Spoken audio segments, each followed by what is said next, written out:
There's loads of great stuff in this episode, but listen, before we get going, I would love it if you could subscribe, but as well as that, just hit the notification bell as well, because as soon as there's a new episode or something fresh from all of us, you will get it first. But for now, grab a pen and paper, because I think you might need to make some notes on this episode. It's full of brilliant takeaways. Enjoy. Here we go. Toto Wolff, welcome. Thank you for having me, and I'm speechless with the compliments I received. I probably shouldn't say anything anymore because it's going to only be worse than your introduction. That's the end of the episode then. Thanks for coming on. Look, Toto, we always start with the same question to all of our guests. What, in your mind, constitutes high performance? High performance is scoring in the KPIs you set yourself. It's meeting my own expectations.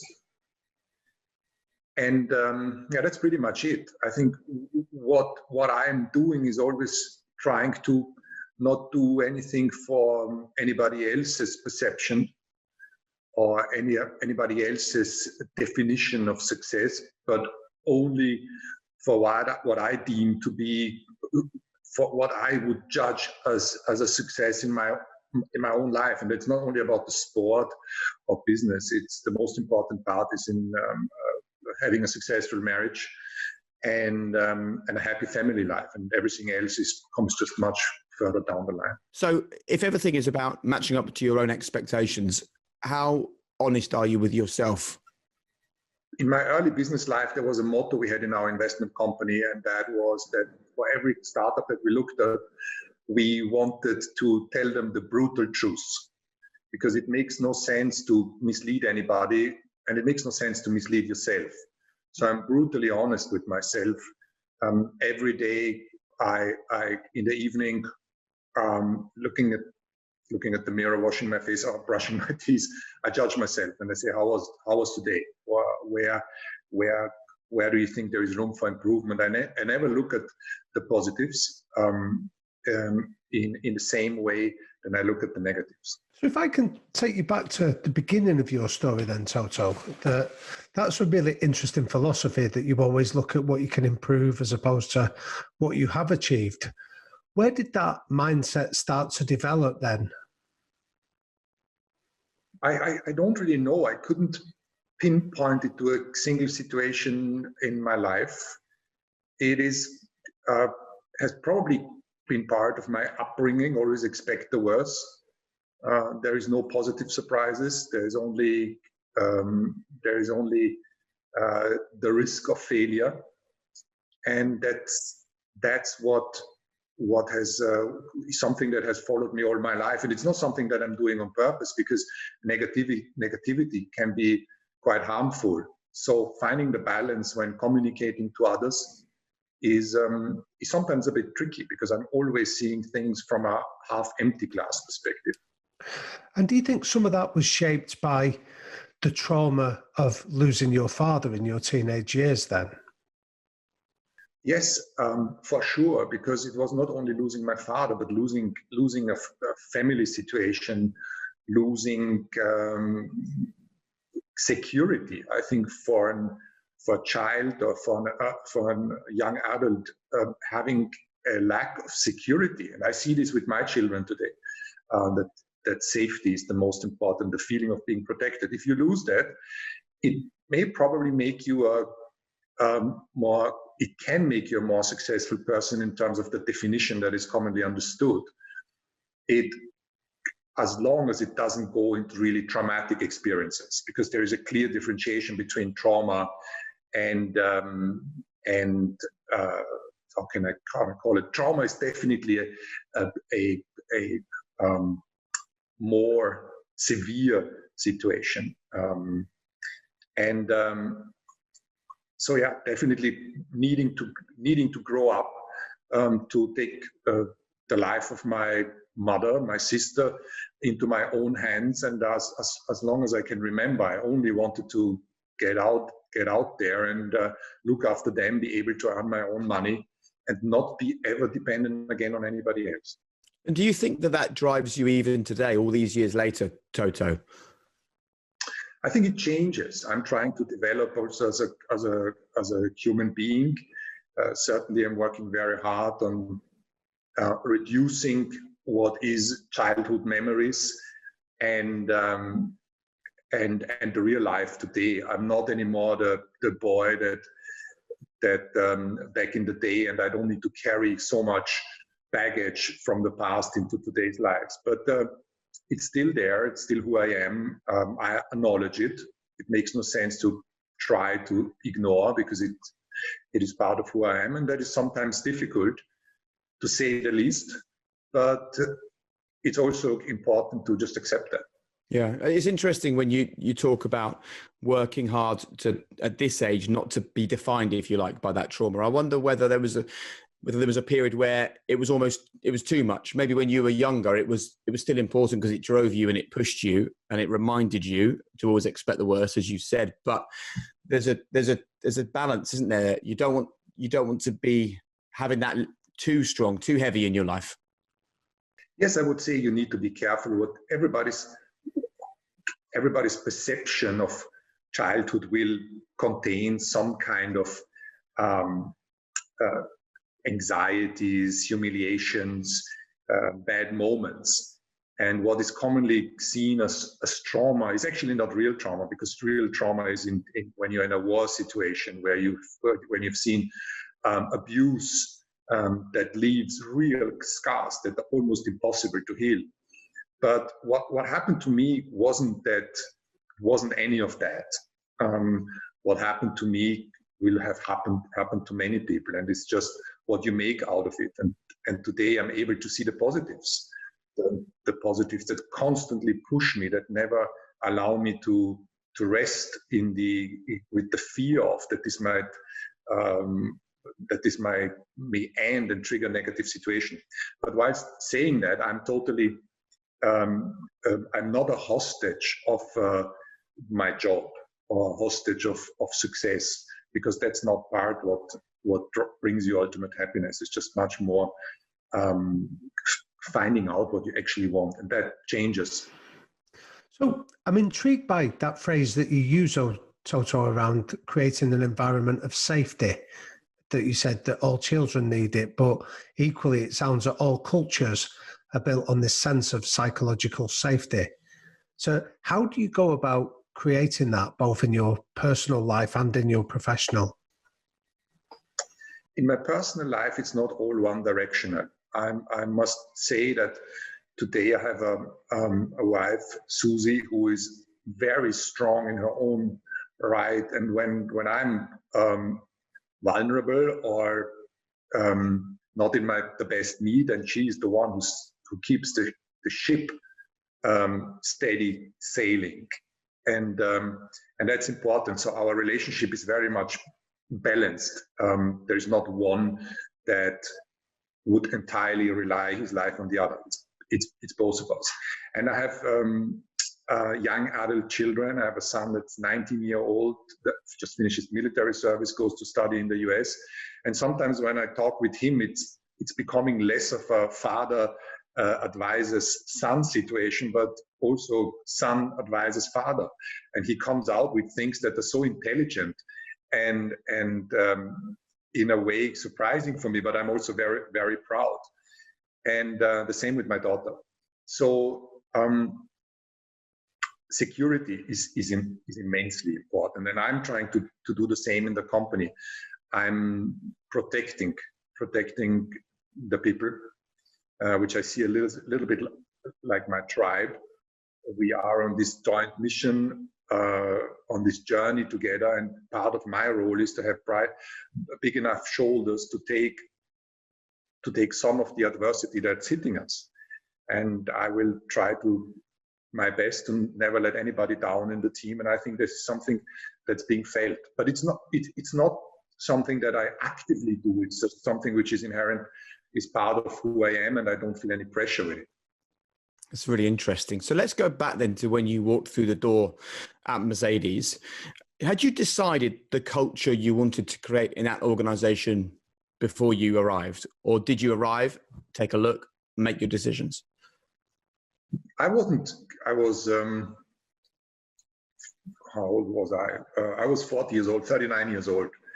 And I had a clear understanding of what I wanted.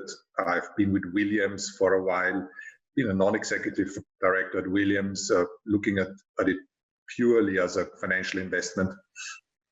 And in the last year of my Williams life, I was managing the team in 2012, which I took great enjoyment of, being there with Frank.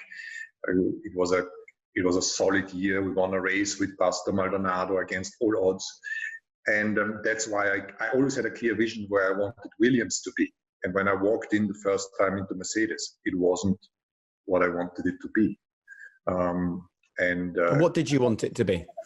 I mean, the first day I walked in, I arrived in reception and I sat down in reception, and it didn't look like a Formula One team. There was an old Daily Mail on the table from the previous week and coffee cups that had the dry coffee. And I couldn't believe that this was the Mercedes Formula One team. And now you may say, how do dry coffee cups or an old Daily Mail impact on the performance of a Formula One team? But it shows an attitude. It shows attention to detail. And I think this is most important for a high-tech team. And all these soft factors that many will ignore, because it's not data, it's not aerodynamics, it's not vehicle dynamics that make a car faster, but all that is part of the values of a team. And if everybody runs in the same direction, everybody acknowledges that attention to detail is important, then eventually the wheel is going to gain some momentum. And so that was my first experience of Mercedes F1. Wow. See, so when you identify values like that, such as the number that you've just described there, Toto, like attention to detail and caring about image and perception, to go and introduce them into a world like that, did you meet opposition or resistance along the way when you came in and started preaching those messages? I came into this situation almost like an unknown man. I've made a success out of my investment life, but in Formula One, it's a little bit of an incest environment. Everybody seems to be rotating from one team to the other, and where I felt resistance, I tried to convince. Where I couldn't convince, it ended. And I think that's very important, but I give everybody credit,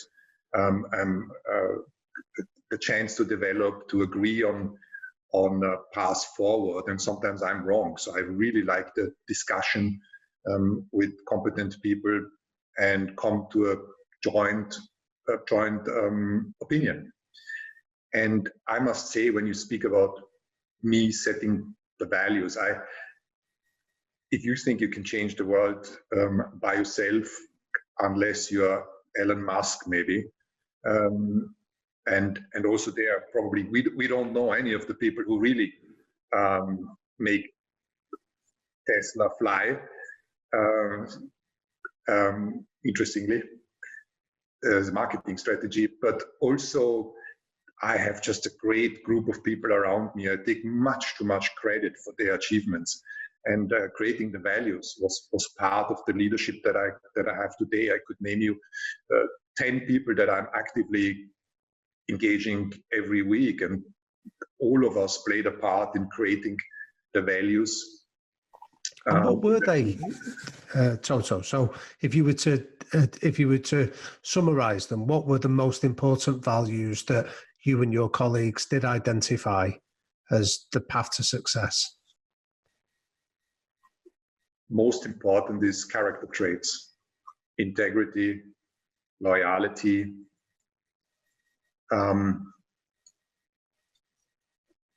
respect for the individual, attention to detail, fanatical obsession with what you do, purpose. I mean, I could sit here half an hour and name you what I think is important,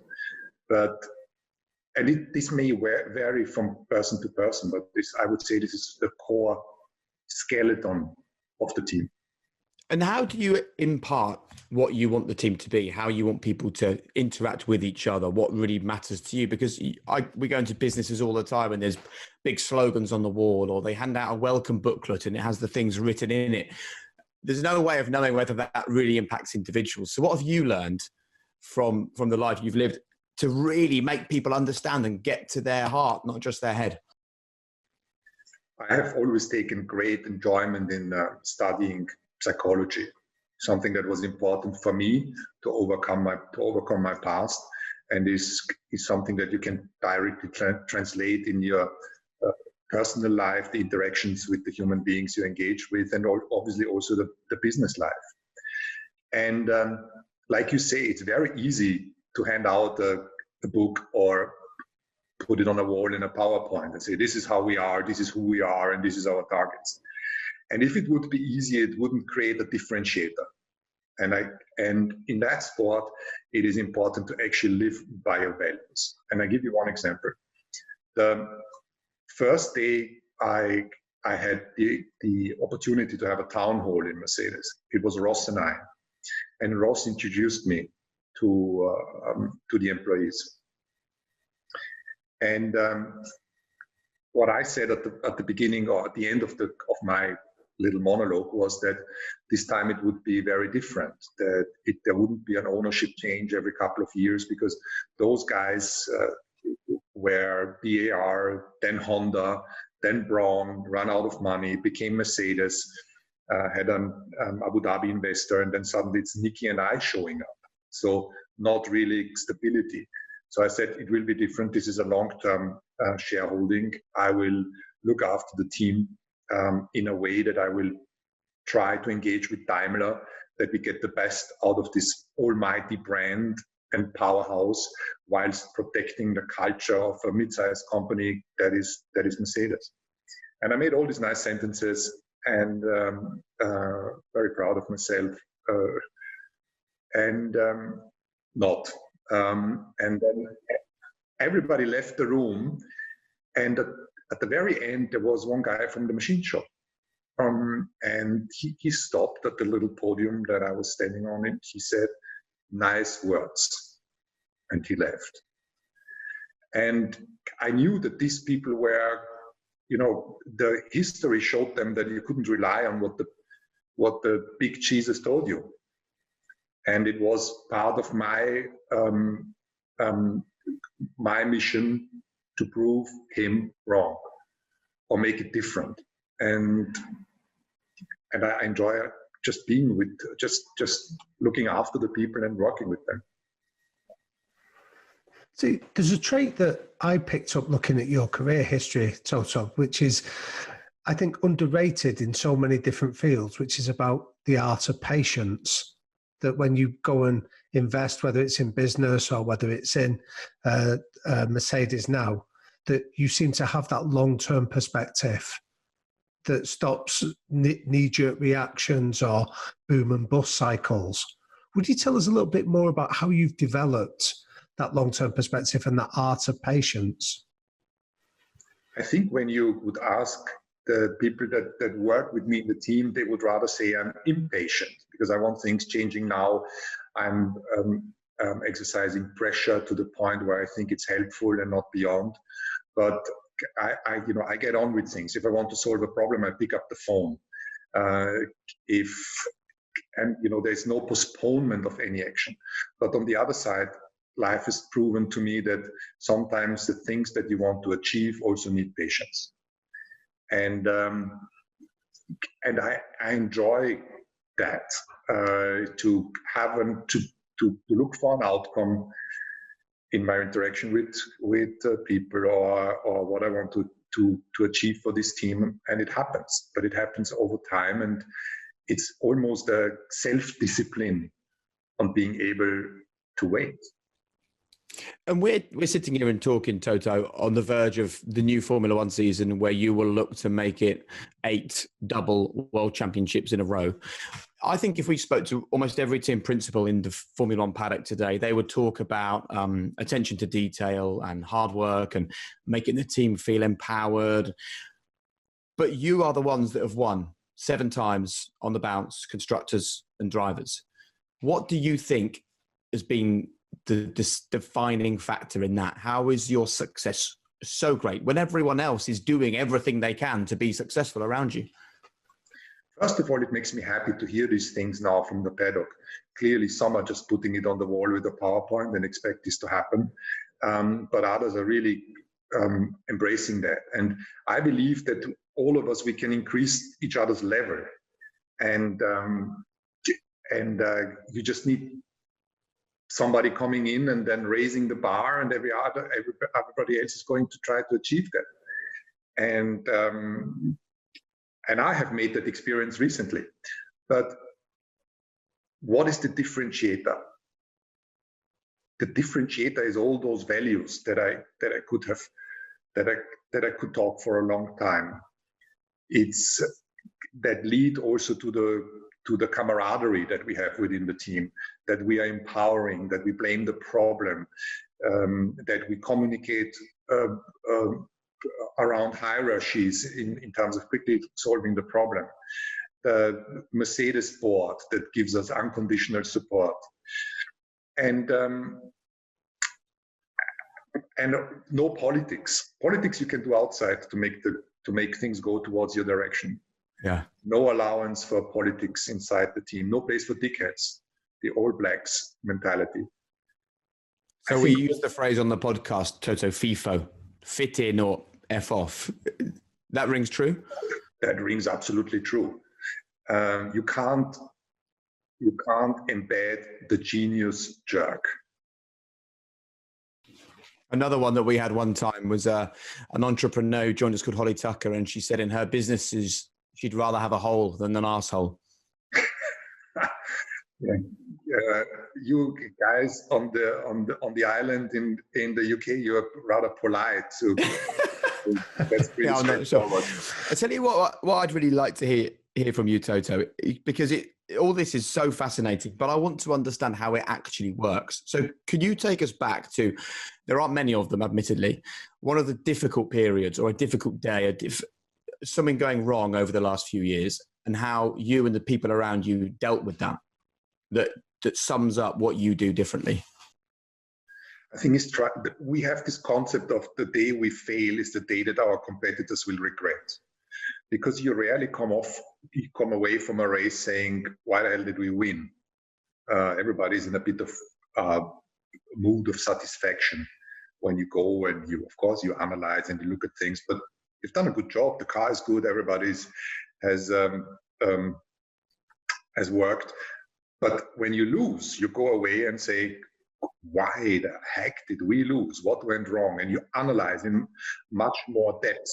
And because our hamster wheel runs so fast, there's one race after the other. You need to be pretty quick with that. So our meetings on Monday, the debriefs, are pretty straightforward. And what I tried to put in many years ago was that the leaders need to be able to come out with what they did wrong. And only then the organization will learn that it's actually true that we are never blaming the person, but the process where we need to optimize. And it's still something that I just had a situation today where I realized that somebody didn't speak up, and I encouraged him to speak up. I actually told the person, I see you owe it to the company to speak up, because if you don't, you damage us in our performance. And there's many examples of that. Is one that was important, for example, is we never performed well in Singapore. We had a really good season in 2014 and 15, and always came Singapore, we lacked performance. And this time around, it was really such an outlier that I said, well, we cannot accept the status quo. We need to get on top of this because I believe it will also make us faster on the other circuits. And the group that was involved around the mechanical side of the car really stuck the heads together, and we went to Japan the following week and we killed everybody. Next year, we were the dominating team in Singapore, and the lessons we learned were so valuable for all the years to come.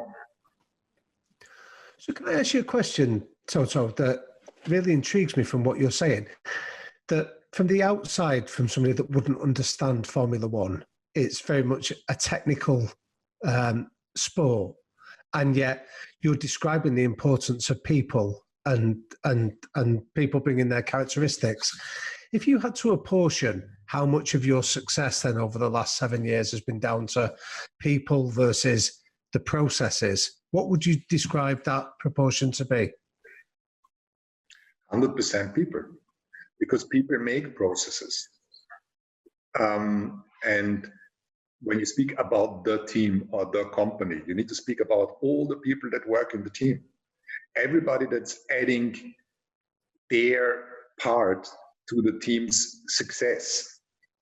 When you have 1,000 people meditating, you will feel the aura of the place. And there are some scientific studies about that. So I strongly believe that if everybody pulls in the same direction, to the best of their abilities, with the important character traits and values, this will trigger positive force. Now, this sounds like Obi-Wan Kenobi speaking about force. That meditating doesn't make the car faster. That is down to data. That is down to process, solid engineering, and stability. But all that is made by people. And that's what I find fascinating. So can I ask a follow-up question on that then? That when you're recruiting somebody to join this culture that you're embedding, one of our favorite phrases on this is that talent will get you into the room, your behavior and your values will keep you there. So how do you recruit somebody that once you're confident that they can implement effective processes, how do you recruit against these values? So that changed over time, because there is the known recruitment processes. But I'm lucky enough to work with a chief people's officer, Paul, who came from a large corporation, JLR, and who was part of the journey with me, because he came to the team at the same time than I did. And there's so much that I learned from him, because all the things that I throw at him, the ideas, the articles, the science, he's actually the one who makes it happen in real life. And it developed. We really jointly with the team around us, we got it to a point where our processes may be different. And that is again down to people's judgment. If you develop that eye and that skill, you will recognize that somebody with the best CV could not fit into the organization. And I would say somebody that's walking into my room for an interview, it takes me 2 minutes to find out whether this person would fit in our structure. So how would you do that, Toto? What would be your killer question that would answer that for you? There is no killer question. I look in the eyes. And if somebody is authentic,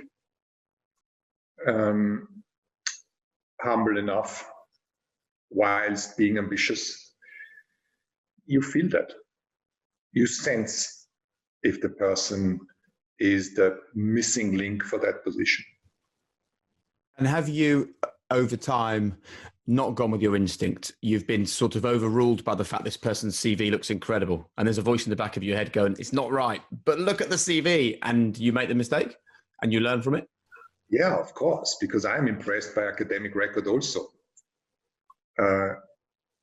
And we had the situation that we only hired from the best universities. You needed to have an engineering degree, aerodynamics or aeronautics, and from Cambridge, Oxford, Cranfield, whatever, Imperial. And I said, well, what about, are we not missing out on students that maybe didn't have the possibility to study at those top universities? Are we not missing out on people that have a passion for the sport, that understand racing? And the answer was no. We just need to have the best of every year, and this is this is an engineering sport. And I said, what about somebody who hasn't got an academic grade at all?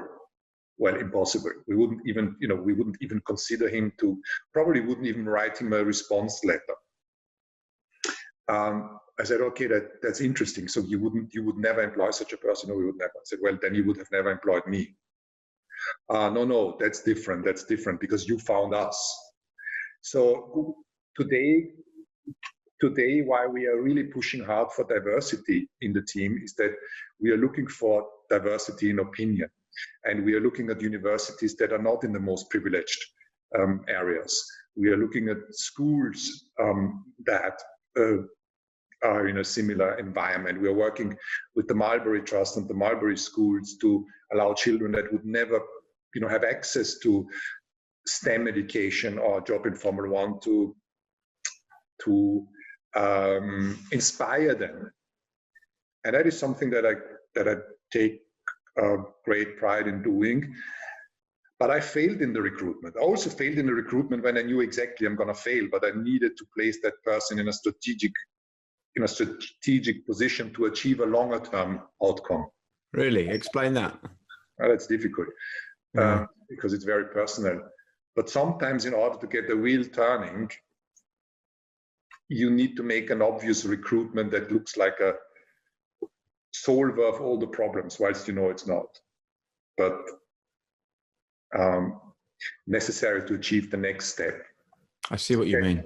I think what's really interesting, Toto, is hearing you talk about this cognitive diversity. Because if everyone has lived exactly the same life and walked along exactly the same path until they walk in the doors of your Formula One team, they're all going to see the same things, but crucially, they're all going to miss the same things. And I remember I only did 4 years working in the Formula One paddock.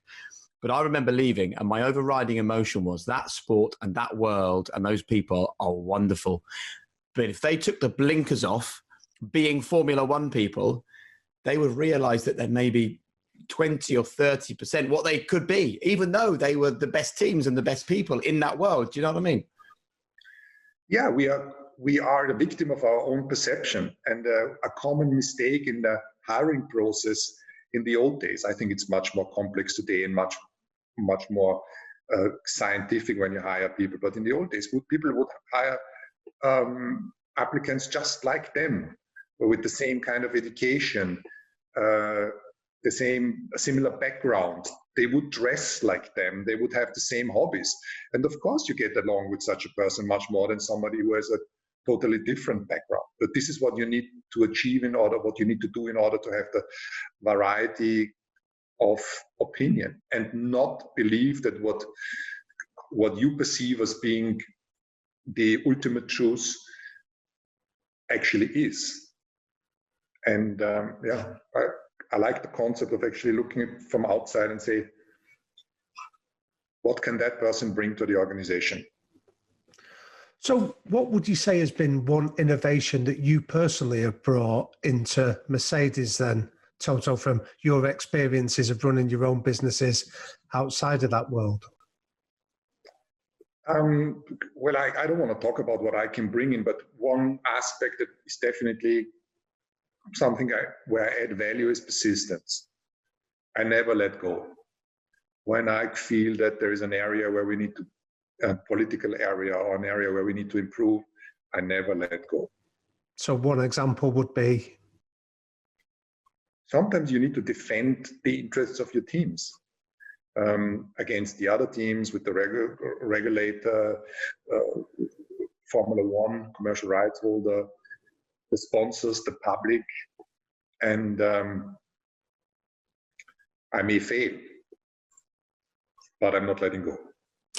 So where in the team do you see you having the biggest impact? What's the most important impact you can have? Because when I look at a Formula One team, I understand how the driver can have an impact, how the race engineer or the aerodynamicist can have a direct impact. Your role is so widespread. You're like the prime minister, okay? You've got everyone underneath you. So where do you see the best and biggest impacts of Toto on that team? Without wanting to sound arrogant or patronizing, I run people and they run Formula One team. I think that's your secret, though, that you see that it's a people thing.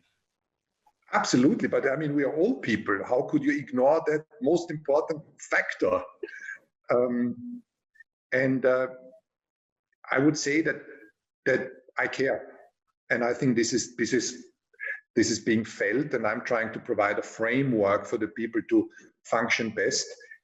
Try to provide the funding that is necessary, make the people interact in the best possible way, allow the argument in order to achieve the best outcome, and just trying to be a role model in those various areas. But to be honest, I learn as much from the people around me that I work with as much as they probably learn from me. I saw a clip the other day of you on the pit wall, and the race was in full flow, and you wanted to get a message. I think it was to Valtteri, and obviously his race engineer talks to him. So you said to the race engineer, you said, "Tell him you can do this." Just that. Tell him you can do this. What I thought was really interesting about that was that you know how to get to the head of someone and impact them mentally, but again, getting to the heart.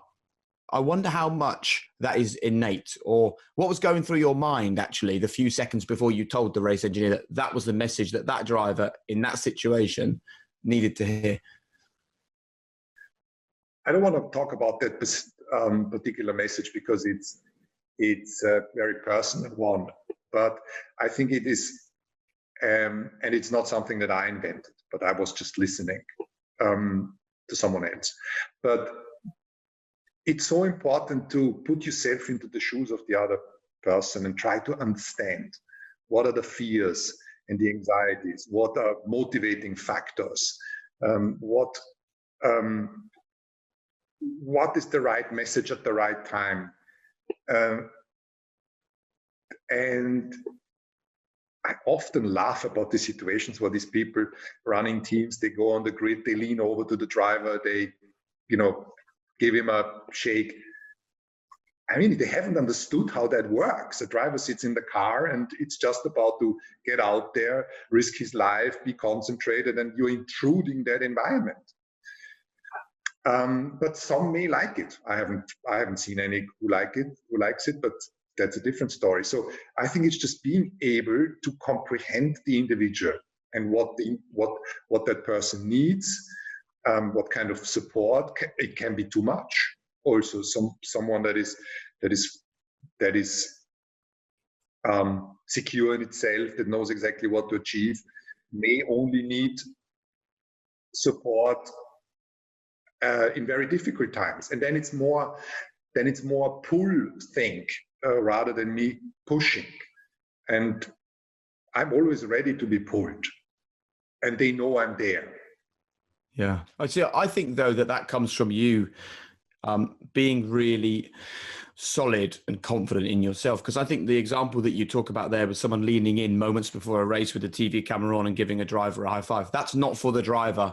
That is for the person to be seen. Here I am, I'm just supporting this guy, just gonna get a shot of this. I'm really thoughtful. I care about him, and I'm gonna help him. You got that? Great, bye. That's what that moment's about. So when people make decisions for themselves, not for the individual that they should be making the decision about, therein lies the problem, doesn't it? Yeah, absolutely. But sometimes it's like you said, it's really intelligent people that are so driven by their egos. They are being carried away. And sometimes a lack of confidence or a lack of feeling included. And you somehow you want to include yourself in the team's performance. I guess it's an advantage of the team that we are able to tell each other that we have been real idiots. And it's something that I have always done with myself. And my wife does with me all the time, who would say, "Oh, you calm down. You're becoming a little bit of an ass here." And it's just important to have that environment around you. So when you talk about this empathy that you have, this ability to understand the drivers and the world of another individual, Toto, how do you get your drivers then, these guys that are competing with each other, how do you manage that relationship of being able to empathize and understand and engage with them while you're trying to do that for two guys that are going to be in competition?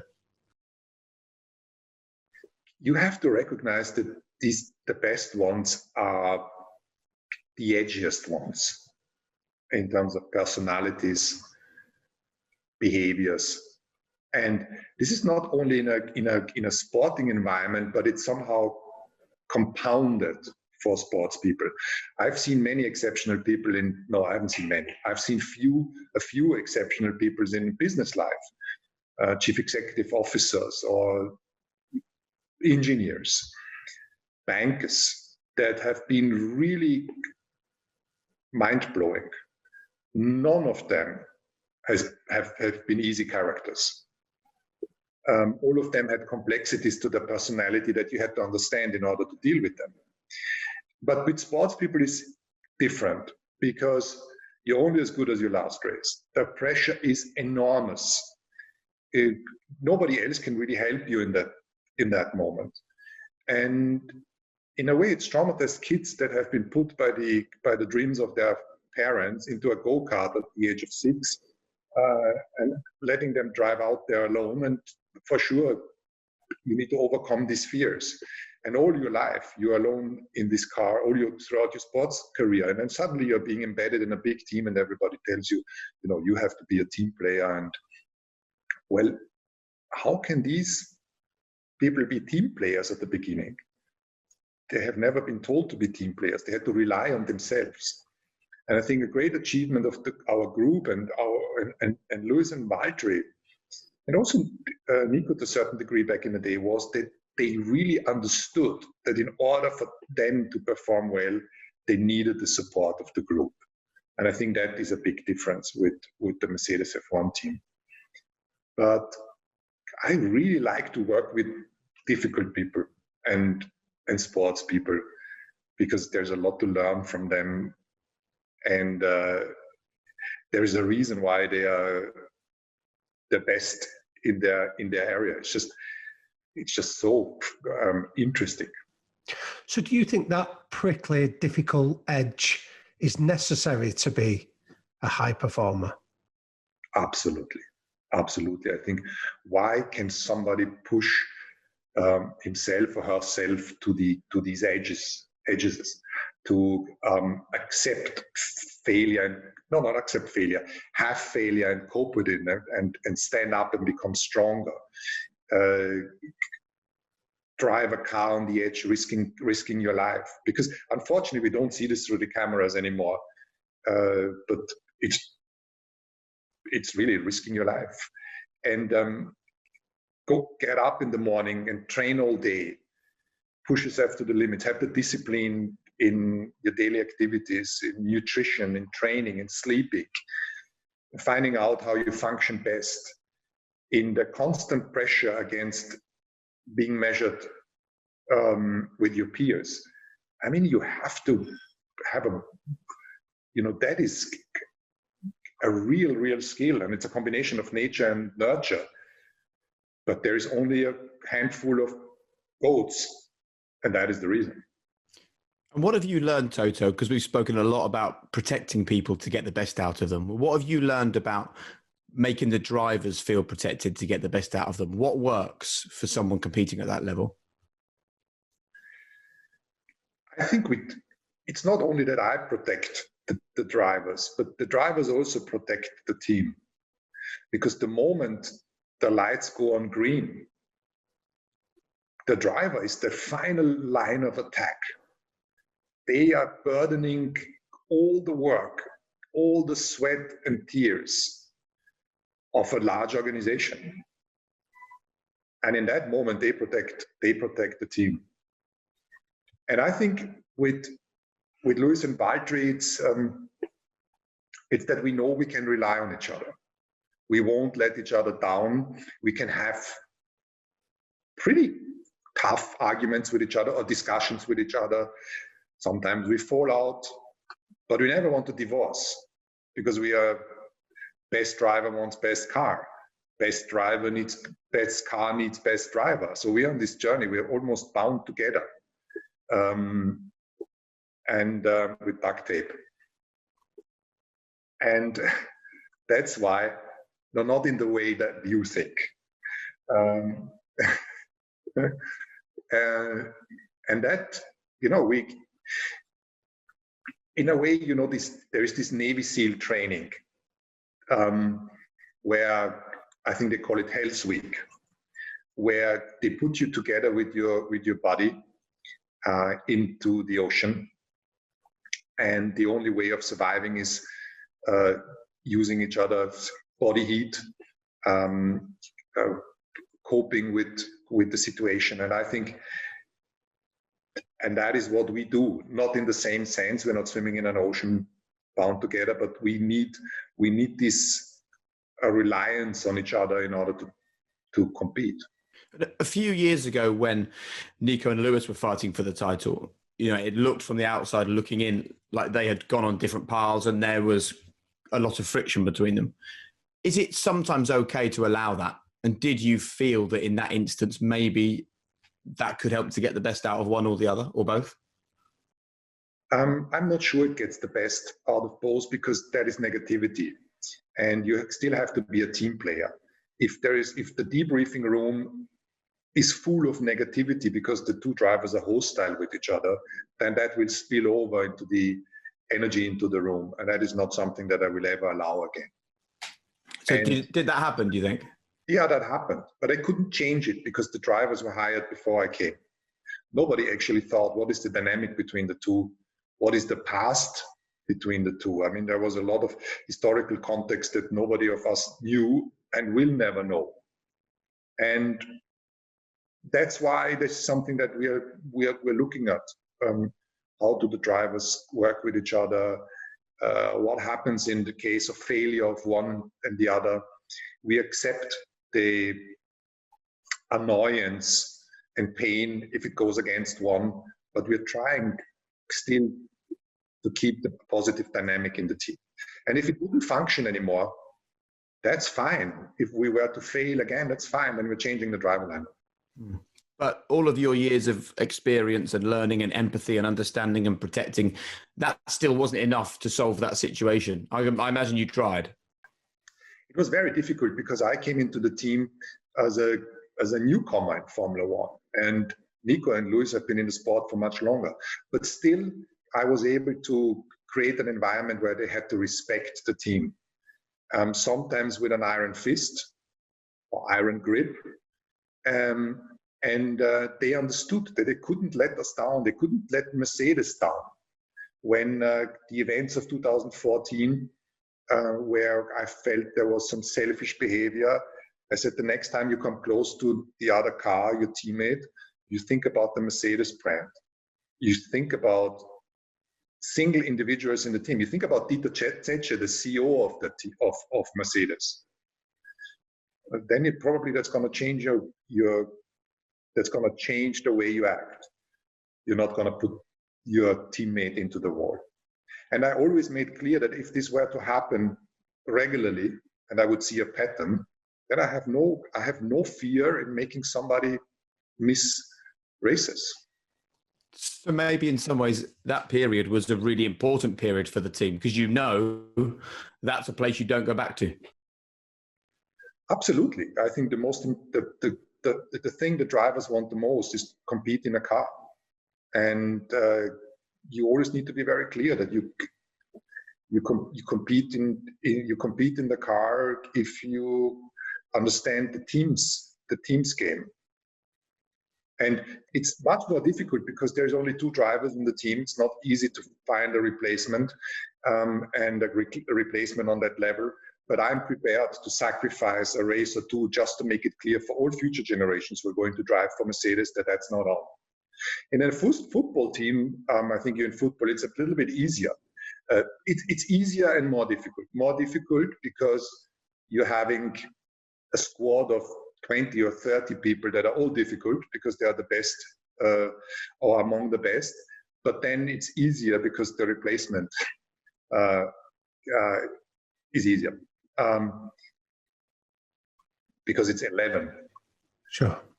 Are you familiar with the idea of a stop doing list, Toto? So the management writer Jim Collins talks about it's almost as important to be clear about what you won't do as much as what you will do.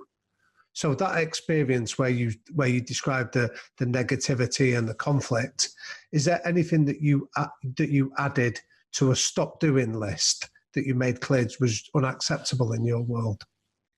I think there is a visible and invisible way of doing that. There is what we had in the past, rules of engagement between the drivers. We felt that rules is not the right word, so we call it racing intent now.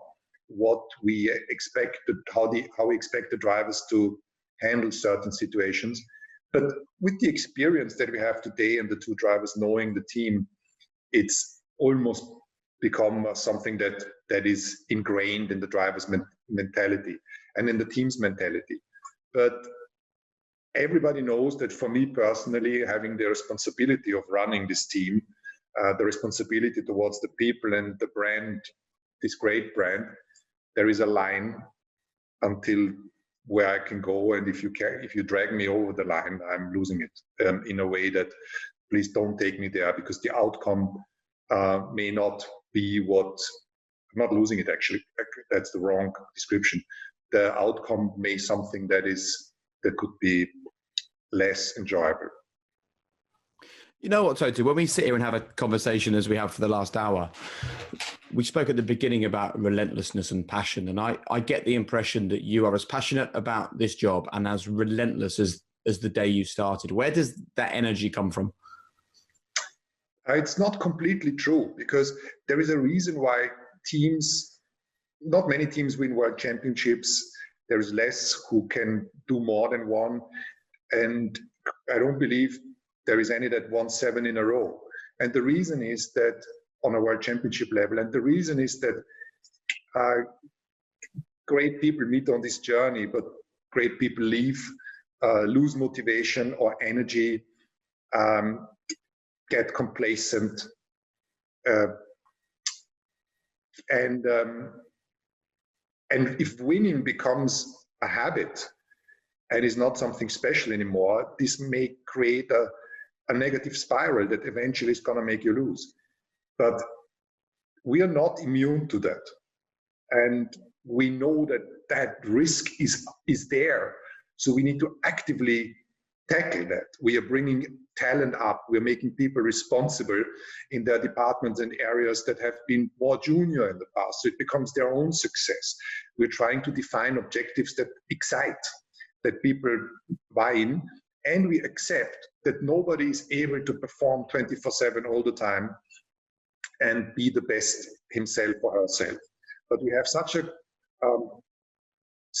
strong group of people that we carry the ones that need time on the sidelines. And it happened to me. Last year I had a period that I had to redefine for myself what the future would hold. And I was being carried. And when I came back to full power, and I needed that, I'm carrying others now. That's really powerful. But that's an interesting one for people to understand, because that was the year you won 7 back-to-back titles. That was the year you did better than anyone's ever done before. Why would that be the period that you would find your energy levels had dropped, or you needed to be carried? That was my own expectations, what you said. I needed to be, for myself, when I embarked on this job, I wanted to be the best. And I only wanted it for me. You know, I don't want to prove it to anybody else. It was the kind of target I set myself. And when I achieved it, there was a certain degree of I needed to reinvent myself and reinvent the objectives, and that takes time. And my role is transitioning from this traditional team principles role to a wider responsibility, and I take great pleasure of people carrying the baton for me in the future. And I decided to not only stay involved in the team in a management role, but actually together with Daimler and Jim Ratcliffe to own the team for a long time and commit myself to the sport whilst keeping the options open and managing the team in a broader context. So that process of reinvention, Toto, I read a really interesting quote from you where you spoke about deleting social media and from your phone so you could spend more time looking at sunsets. And then you spoke about the idea that even though you did that, you still spent most of your time dominated thinking about Formula One. So how do you go about switching off and recharging and giving yourself space to reinvent? I somehow, being hooked to a screen is not good for me. It kind of sucks energy from me.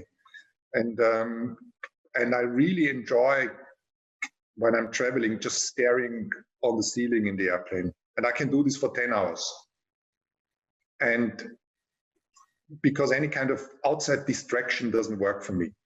I enjoy reading books, particularly finance books, that give me a sometimes different perception. I enjoy spending time with people that are close to me.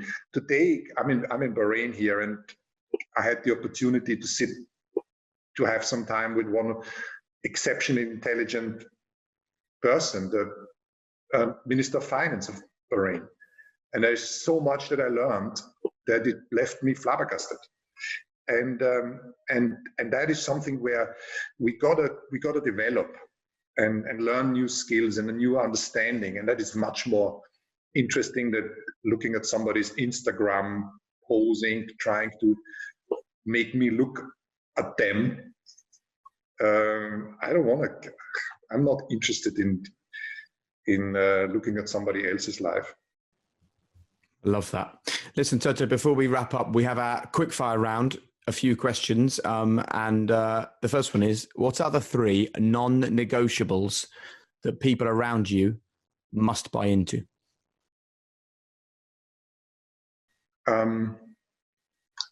Number one, never ever lie, because I will lose all respect. Number 2, don't bullshit me, because I will find out. Number 3, be authentic, but with all your weaknesses and strengths, because even with your weaknesses, you can contribute to my life and you can contribute to the team's success. What advice would you give to a teenage Toto just starting out on your journey? That's a difficult one, because I made all the mistakes that you could probably make, and every single one was important. And if you open up the first chapter of your professional life, you shouldn't look at somebody who is in his 30th chapter, because you need the in-between to learn. And if there was one advice that I would give, is find out where your skill is and what you enjoy doing. And even if it's not clear of what that could be in terms of a job, eventually it will find you. Lovely. How important is legacy to you? Zero importance. I live in the now. I try to be better tomorrow than today. Nobody's interested in anybody else's legacy. There's so many great people out there that are forgotten once they jump out of the hamster wheel, and you need to just acknowledge that. That's why today is important, and whatever somebody else thinks about me has no relevance. I hope that my children and my wife and my friends will remember that I have added to their life. But not what's on the Wikipedia page. And finally, Toto, what's your one golden rule to living a high-performance life? The one golden rule. if there would be one, it would be much easier. So my golden rule would be, there is no golden rule. There are many rules. I think with clear honesty and authenticity. Jack, sorry to interrupt you there. I had such a funny experience once. There was a scientific discussion on TV about macroeconomics, and there was all these clever people that were debating about the influences that made a country's economy, GDP grow. And there was this one very simple guy that they were asked the same question, what's the golden rule? And the guy said, the golden rule is that the man with the gold makes the rules. So this is not my rule, but I kind of found it. Well, it's not bad. So the golden rule is that there is no golden rule. There's no shortcuts. That is a very good point and a great point to end on. There are indeed no shortcuts. You haven't taken any, and it shows. To sit there and share the things you've learned, the successes, the failures, the lessons over the last hour is something that I know the listeners to this podcast will get so much from. So I can't thank you enough for making the time for us. Really enjoyed it. Thank you, Toto. Good luck for the season. Privilege. Thank you. The second discussion today with clever people. Please hit subscribe, hit the notification bell, give us a thumbs up, leave a review, but somehow get involved with the High Performance Podcast and become part of our growing community. Thanks for being part of the adventure.